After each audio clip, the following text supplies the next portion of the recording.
Good evening, Professor David, Dr. Lara, and dear friends, right? Sure. So I'm Mariappan from India. I'm working with St. Joseph Institute of Management as a chair for Appalachian management, like Dr. David.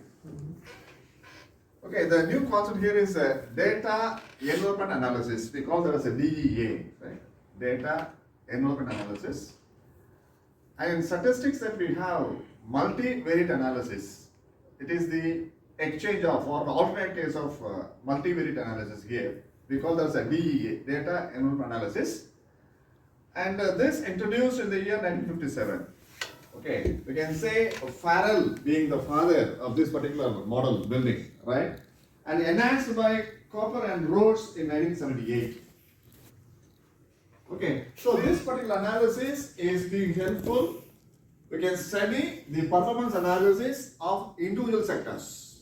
Suppose if you want to study the performance analysis of IT sector, separate IT sector. Then education sector, separate education sector. Okay, production oriented, separately production oriented. We cannot mix. For example, we cannot study the performance analysis of any company like IT sectors versus education. Cross-section is not possible. So, the DME here was what? What kind of an industry that we are going to consider. Right? So, that is called decision-making units. Okay? So, here this model is going to be utilized to study the performance analysis of any sector.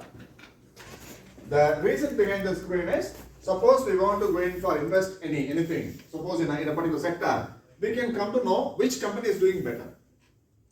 Right? So here the basis is, so 1957 being the base, the model was created, and 1978 the model was enhanced furthermore. Okay. So this comes under the case of a non-parametric method, which means that it doesn't require any kind of statistic like mean, standard deviation. It is not. Mere data we take and we pull it and we evaluate it. That's why it comes under non-parametric method. Okay. So we know any processing can be what? Input, process, outputs. Likewise, the process is going to take like this only, right? So likewise here, for this application, DE application, when you want to study about IT sector, for example, right? IT sector separately, you consider the different companies available in the IT sectors and try to identify the variables which are input as well as output. For example, if I take an example of an educational institution, right?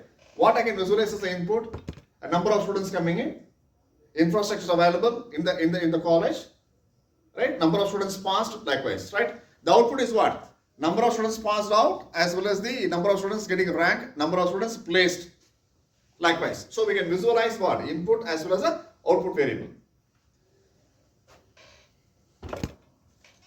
So I'll say regarding decision-making units, the variables under study must be segregated as input as well as output. Here we are going to evaluate the efficiency rate, how efficient the company is, or how efficient the firm is, or how efficiently the college functions, or how efficient the university functions likewise. So when you come to the case of efficiency, we have here the formula is given as here, efficiency equals to total output divided by total input. Okay, overall output divided by overall input. When you divide that, right, we'll have a ratio. That is called efficiency. So your efficiency in the sense that efficiency ranges from 0 to 1. Right? If efficiency we evaluate, if it is closer to 1, if it is exactly 1, we can say the company is doing exactly well. If it is not, the company is not performing to the expected level, the company should get into the individual variables and they should identify where that they are going wrong and they have to correct it. That's the case here. So here efficiency is what? Total output divided by total input, the value, right? Always we evaluate efficiency in the range 0, 1. If it is 1, highly efficient. If it is towards 1, they are somewhat efficient. If it is towards 0, the efficiency is what? Not that much as we expected. That's the case here. So this is regarding where we can employ. These are some examples of the industry, right? Where we can employ DEA. We can employ DEA as a tool to measure the efficiency of the functioning different universities or different colleges likewise. There is education. We can use in manufacturing. We can use in fast food chains. We can use in retail chains and malls. We can use BFSI, then FMCG, then we can use healthcare. And in general, this model can be implementable in any kind of industry. This is what, this few examples we are putting here. So what is the prior knowledge needed here in this case? So I understand that you have done a lot of models regarding linear programming, right? Linear programming, you have already done it. This is very similar like modeling. Okay? So here, we make use of mathematical modeling. We are moving a little bit ahead from linear programming. Here we call element called fractional model. Just to be evaluated what? What is the efficiency? Total input divided by total input. Very similarly, here what? In the linear programming, you might have gone through maximize or minimize a functional value, right? It is x1 plus x2 likewise. Here it is not like x1 plus x2. It is going to be as a ratio. Okay. So, for example, x1 plus x2 divided by y1 plus y2. Likewise. It is a fractional function. That's the only change.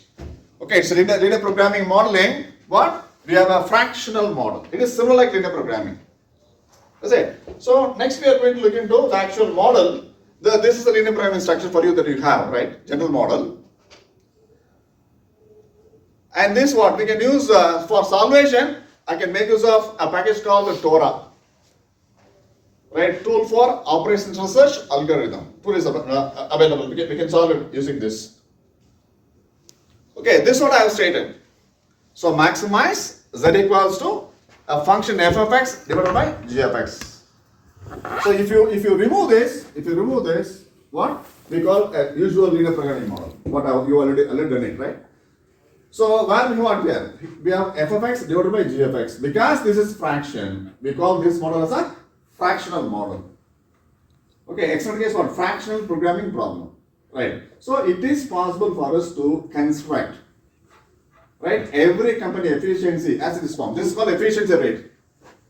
Efficiency is nothing but what? Total output divided by total input with some condition. Okay, so this model is required for us too. Here we have two different models. One is called additive model, other one is called multiplicative model. Right? So we can now here right away the additive model, how that we are going to get into the model here. So this I have already stated. It requires homogeneity. We can study sector wise, not cross sectional.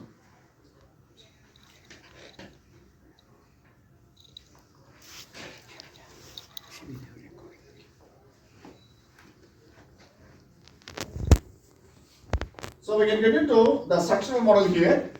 The efficiency here is nothing but total output divided by total input based on certain conditions, right? So we can get into one small example here to explain all those cases, right? So here we want to study about 5 different institutions, right? A simple model to understand the structure. So 5 different institutes, right? Institute A, Institute B, Institute C, D as well as Z. Okay, 5 different colleges for example in the institutes.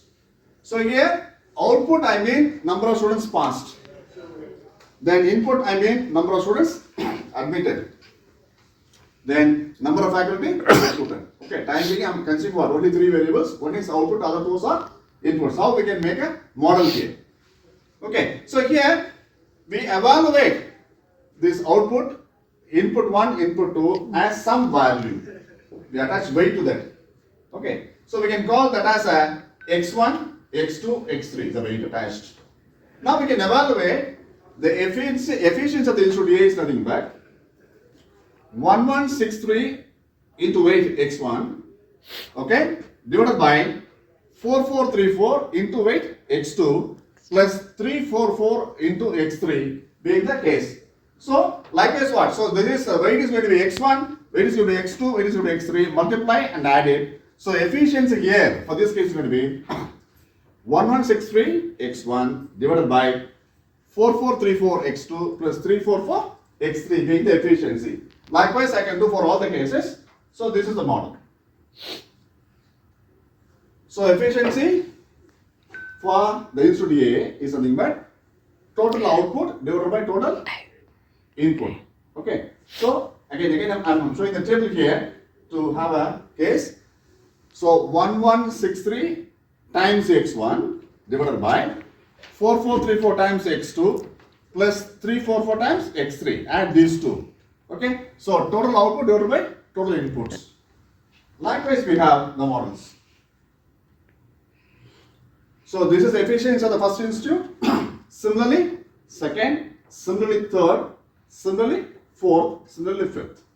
Now we want to study the overall efficiency. So we got efficiency of the individual institutes, right? Now we want to study what? The overall efficiency. Is it okay? So the overall efficiency can be studied by what? Maximizing first institute, right? Maximizing first institute efficiency subject to all the other. Is it? So maximizing institute A subject to all the other. So the model becomes like this. The first problem is what? So maximizing the institute A is its value subject to, based on the restriction, all the efficiency must be what? Well within 1. Because we evaluate efficiency as what? 0 to 1. Maximum is 1. So efficiency of A cannot be more than 1. B cannot be more than 1. C cannot be more than 1. D likewise, E likewise. Okay, this is the first problem for efficiency of the institute A. Likewise, we can go in for B, C, D, E. What is the problem for the other company B? This will come into picture. This is for B, right? This will go here. All the remaining assets. For C, the third one will go to numerator, remaining this asset. For fourth one, this will go there and remaining os. Fifth one, this will go there and remaining will learn. So every problem will have what? One objective function with 5 conditions. So this is the DEA model.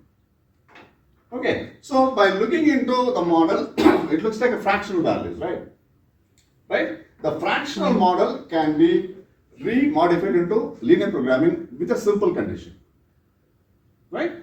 This fractional model can be converted into linear model. Very simple condition. What we can do now, this is fraction now, right? So you can take this denominator, that is 4434x2 plus 344x3 as the value 1.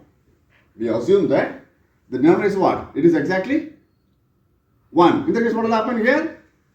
1163x1 divided by 1 becomes what? 1163x1. Can you get it? So we assume that this value to be as what? As 1. Condition. We assume that denominator as what? As value 1. Okay. So this becomes what? A normal case here. Right? 1163x1 divided by 1 is what? Once again, 116x3. So here in this case, every condition you cross multiply.